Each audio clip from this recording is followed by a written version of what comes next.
Hey everyone, and welcome back to the news. So, more developers have left Blizzard Entertainment and they have started a competing company. Also, Blizzard have kind of killed support for a game, and that's made me very sad. Also, a conversation between Phil Spencer of Xbox and Gaben of Valve has sparked some massive rumors over the future of Xbox and Steam. Then, 2K Games have been very naughty boys indeed. They have repeated their tradition of adding in unskippable adverts into a premium game. Backlash be damned. We've also got positive news about Starfield that impacts the next Elder Scrolls game as well, and sadly some very negative news, we think, about Vampire the Masquerade Bloodlines 2, and of course a whole bunch more. And a massive thank you to our patrons who this month get all of this epic stuff, including the Rogue Pin, all of the art from our dev team to adorn your walls, and your support has this year directly created 2 jobs on our YouTube team and supported another job on our game dev team, and also helped to increase our people's take-home pay. You're seriously making a difference and allowing us to level up. Thank you. And with that said, let's get into the news. It's time to throw shade at Blizz, and that's why I'm wearing the World of Warcraft hoodie that they sent me as a part of a PR kit. So this week, Blizz have announced that they are ceasing development on Starcraft 2. My joint favorite, I think, Blizzard game ever, and that makes me very sad. This means there will be no more for-purchase content like commanders or war chests. Yes, this is at the stage where they don't even want to sell skins, and from what I understand, speaking to an insider about a year and a bit ago, there was a point where StarCraft 2 was making more money than Heroes of the Storm, and things like the war chest, which was basically the esports tie-in cosmetics, apparently those were actually doing really well. Now, that source could be wrong, could be misled, but to me this is decently surprising because it seemed like they got a lot of revenue from really not that much work by supporting this stuff. That does beg the question, though, of whether it was an opportunity cost-based choice rather than just running away from SC2. Now, the team still will be supporting the game. They're going to be, doing balance patches and stuff a little bit where the meta needs it, and they have said that esports will continue to go strong with their ESL and BSL partnerships, but still, it's bloody sad. Blizzard's statement reads that the team will switch their focus to what core and competitive communities care about most, so basically just, I would imagine, 1v1 will be the entire focus, which in fairness is the main thing I enjoy in that game. But they've also said that putting this game onto hiatus, right onto the back burner, will free up resources to work on the future of StarCraft, whatever that may be, of course. Now, StarCraft 2 is indeed getting up there in terms of years, but it's still a very popular and influential game. I mean, the modern esports scene has got a lot to thank SC2 for. It was a wonderful, wonderful, almost privilege being there at the start of that when all kicked off in 2009 and 10. But yes, they are ceasing further development altogether for paid content. To me, that seems like a very nuclear option, and I have to wonder if it speaks to a growing indifference towards the genre, like with, say, Heroes of the Storm. It's a bit weird, they give us Warcraft 3 Reforged, unfortunately, but they take away StarCraft 2.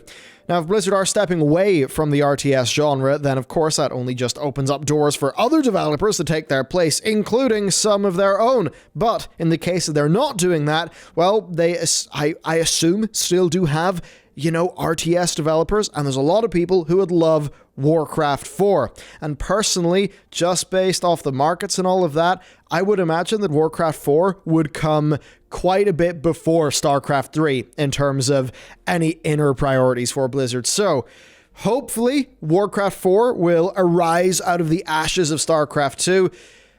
If it does mean that Blizzard are getting out of RTS, then that is, of course, deeply, deeply sad because that was so much of their roots as a company. But not all hope may be lost because of our next story. It's kind of incredible. We've got Dreamhaven, Second Dinner, Bonfire, and now Frost Giant. Yep, ex-Blizzard developers sure are a busy bunch. What's happened here is that Tim Morton and Tim Campbell, veterans of Star 2 and War 3, have announced Frost Giant Studios, and they've also just raised $4.7 million in seed funding, and that is to make an RTS game. They basically are an RTS bunch, they love RTS, and that's what they're doing. And their current staff listing is small but impressive. I mean, they've got the campaign lead for Warcraft 3, the Frozen Throne there. which a lot of people will know is a very good sign, so that's really good. RTS seems to be their jam. I'm a little bit suspicious about the line they've got about wanting to expand the genre, but if I'm real with myself, I mean, yeah, RTS is not in the best state, even though we do have the likes of Age of Empires 2 and 3 Definitive and Command & Conquer Remastered, which have been great, but in terms of big, new, super hype RTS, there hasn't been a massive amount. Now, of course, the other thing here is Blizzard brain drain. It's a hell of a thing. I mean, even though Heroes of the Storm had a lot of issues, man, it was so polished, and even though I think some of its really high-level stuff didn't work out as well, every character felt so good to play. Starcraft 2, obviously, an incredible game. Those are the teams that have been shafted, I would say, the most by modern Blizzard, in some ways, right? There's a lot of great devs there, and those devs are wandering away from Blizzard. They're going to the likes of Dreamhaven Studios and Frost Giant. That does mean that Blizzard are going to be experiencing brain drain, and so many of these Blizzard spin-out studios are located in and around Irvine, California, meaning that they are perfectly poised to snipe Blizzard staff. And I think that sniping is pretty possible when they're all sitting here getting these large amounts of seed funding, be it the 4.7 million here, or the Morheims being able to fund whatever it is that Dreamhaven are doing. So, interesting to think about. You do have to wonder just about the long-term health of Blizzard Entertainment as an institution, and if that is just going to decline over time. Okay, next up, Xbox and Steam. So, in short, it is rumored that Microsoft are partnering with Valve to bring Steam to the Xbox Series X and S, which is certainly an interesting idea. Now, where did this idea come from? Well, there's scripts and scraps of info from all over the place. One, the newly released Xbox mobile app allows users to link their Steam account and add their Steam friends. That's one thing. There was also a recent Zoom interview involving Phil Spencer, Gabe Newell, and others. The entire thing isn't out. There were reportedly NDAs required for the interview, so that really could speak to anything. We know these guys are talking, and we have known in the past that Phil Spencer and Gaben have been discussing working together, right? Well, they've been doing that for a while, so who knows what it could be. Also, Gaben previously said in an interview that he prefers the Xbox Series X to the PS5, and he said it's simply better, and I quote, because it is. So that's what Gaben had to say. Then also in that interview, the inescapable Jeff Keighley was also involved, and that does make you wonder, if these guys are all talking, will you hear more at the Game Awards? Okay, what else? Well, there's also the New Zealand connection. Yep, they've got involved too. So the Xbox NZ Twitter has been teasing something about New Zealand. Now, this could just be a hint as to where the Digital XO20 event could be taking place. Of course, New Zealand is also very pandemic safe, right? They've had a big success there. So there could be something going on there. Or hey, maybe Microsoft will just buy New Zealand. I don't know, wouldn't surprise me at this stage.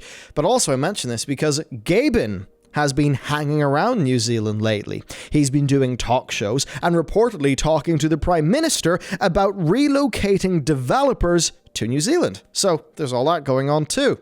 Now, these rumors are all a bit wild. It's kind of hard to make sense of it all. They could be nothing, they could be everything. But imagine, if the rumors are true, Steam on console. That would certainly be a humongous shot up the arm for Valve, and I think for Microsoft as well. Certainly, to make the Xbox Series X the big value, just get all of the games console. I mean, I could see that making a lot of sense for many people. Of course, updates as we get them. Next up, it's time for another edition of Scumwatch, because there's scum in the gaming industry. 2K, while they may make some games, can also be absolute scum because they have added unskippable loading screen advertisements to NBA 2K21. Yep.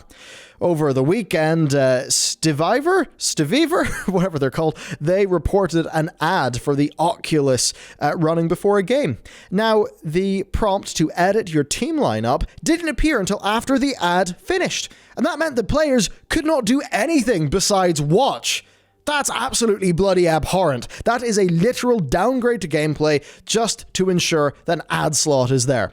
Now, they reported seeing ads when playing on the Xbone, the PS4, and the PC, but Polygon could not find ads on the Xbox One earlier this week. Now, Polygon were doing it after the news broke, so who knows? This could be that ads may only affect certain versions or regions, or 2K could have quietly just scrubbed it following the backlash. Now, Look, if this all seems familiar, it's not because we've just done a segment from the past again, though we may as well have, because around this time last year, 2K also added in unskippable advertisements to NBA 2K20. How tiresome.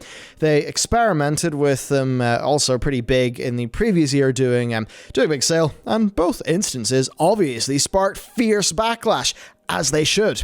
But rather than being dissuaded, 2K are just getting more daring. They're continuing to do it. This year is in fact the soonest since release that adverts have been added in. I mean, hey, at least EA had the decency to apologize and slink off into the darkness in shame. Not really in shame, but, you know, performative shame after doing the same thing to UFC 4.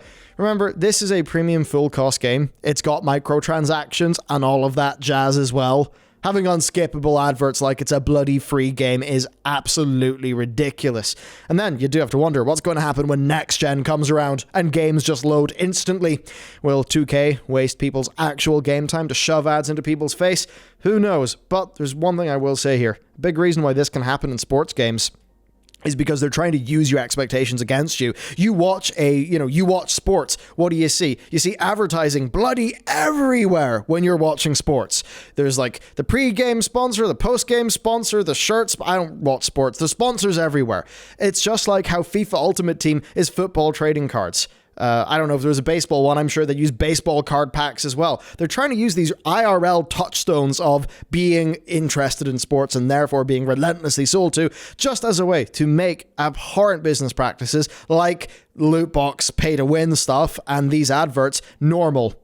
Screw this whole thing. This is terrible. And even if we're not sports gamers, we should stand up for the sports gamers and be loud whenever they try to get away with this stuff. Next up, better news if you like Bethesda things. So, Starfield, right? It's Bethesda's primary focus for the foreseeable future, but it's still very much a mystery. We haven't really heard much, but the most recent tidbit is actually pretty good. It is that the game is going to be using a completely overhauled animation system. It's one that was apparently rewritten from scratch, according to a programmer's LinkedIn. Now, that's one thing we know. I imagine this is just a big module upgrade that's on top of what Bethesda themselves have called the largest engine overhaul since Oblivion. I mean, they'd need it, wouldn't they, right? So this new and improved creation engine is going to power both Starfield and the next Elder Scrolls game. That's exciting for us as players. I really hope there's like mod, sort of quality of life there as well. But probably also for Bethesda. I mean, look at their last few releases. They just have that very smudgy creation engine look. A character in a creation engine game, or a Bethesda game anyway, certainly looks like a character in a Bethesda game. So, if they're fixing these things up, then I think that is absolutely fantastic. Who knows, maybe the days of potato faces will be behind us. Hopefully they will be, because I think we can all agree that Bethesda were lagging behind a bit there. Next up, another lead creative has departed. Vampire the Masquerade Bloodlines 2. Not really that good. So a Paradox Interactive spokesperson has confirmed that the senior narrative designer, Cara Ellison, is no longer with developer Hardsuit Games, nor will she be contributing to the project further. Now, Ellison is of course just the latest in a bit of a wave of high-profile creative departures from the game. Now, if you want more there, check out our video from this August, where we basically cover the removal of the most key creatives, including the de facto face of the franchise, which obviously did not bode well. Now, details are scarce as to why Ellison left, though Paradox did emphasize that she decided to leave on her own accord. Now, I'll definitely say, even from some personal experience, I've definitely seen people who publicly have left of their own accord, and, let's just say the internal situation is anything but. So who knows what's actually going on there. Could also just be that the project is a hellscape to work on. Maybe the developer is a hellscape to work for, and it's the sort of thing where you're leaving of your own accord, but it's not like you really had that much choice if you didn't want to have a terrible life. Now, she has since joined League of Geeks as a senior narrative designer, and I will say here, it's possible that this is an entirely standard career move, but given that it seems to be a project that has had delays and then extremely key past departures, one can only be worried. I mean, hopefully it's good, but I'm worried. Okay, it's PS5 time. So, next gen is less than a month away. It's getting really close. And Sony have given us a bit of a mix of news and controversy. So, there was a drama this week regarding voice chat, where the latest PS4 system software update contained a note that party voice chat could be recorded and sent to Sony. And that by participating in said voice chats, you agreed for your voice to be recorded. That's not cool. People were very unimpressed by this, and they took it to mean that Sony were basically actively monitoring party chats, which of course would have tied into Sony being a little bit more censorious than normal, which is something that, especially for people who like games that hail from Japan, well, something they've been very aware of as of late. So, all a bit spooky. Sony, though, have said that this won't be the case. They've said that the recording functionality is actually part of an upcoming PS5-only feature. That does make me wonder why it's got to be in the PS4 software, though. But basically, PS5 users will be able to submit a voice chat clip to Sony's customer experience division along with a report. Now, this functionality is enabled by default, so players won't be able to opt out. So, yes. Seems like it could be a helpful feature, does seem like there are privacy concerns, and certainly one that was very poorly introduced. Now, in less grim news, we've also found out that trophies will be a bit more valuable, where players will be able to, with them, unlock avatar pictures, profile banners, and more. So that's pretty neat, and I think a step up over what the PS4 did, which was basically having these like platinum trophies. A pretty cool system, so it's nice that's actually being invested in. Then finally, as a bit of positive news, Sony have announced that they will be issuing firmware updates for the PS5's fan system, and that basically they're going to optimize the console's cooling performance using data gathered from various different games. I've got to wonder what that means, because surely iterative updates on a firmware level are just done all the time by these companies anyway, so I wonder if this is them just taking something they would do anyway and trying to make a marketing point out of it so they sound smarter. Could be that, or it could be that they're actually putting more of an effort into it. Maybe they will be tweaking fan curves and stuff like that, depending on the needs of various different popular games based on the data of those games being played. It's kind of hard to tell. It could be that they want to hit some sort of like perfect ratio when it comes to the amount of fan noise they're willing to create in certain games, depending on like the graphical needs. Hard to tell there, but if it does mean that we kind of get custom fan curves to get like a great balance between noise and performance in lots of different games, then yeah, maybe that would be a cool thing. Hard to know. But hey, it's nice that yes, it's an absolutely massive fan of the console, but also one that will learn on the job. There we go. That is it for the news. Lots of news today. Of course, if you want to support the gathering and synthesis and talking of said news, then you can check out the Patreon, and in doing so, you'll get lots of cool things. We'll send them in the mail to you. So, yeah, obviously, it supports what we're doing. We thank you very much for it indeed. Okay, that is it for me. I hope you enjoyed today's video. Of course, there are many other ones on the channel that you can check out. And with that said, I will see you next time.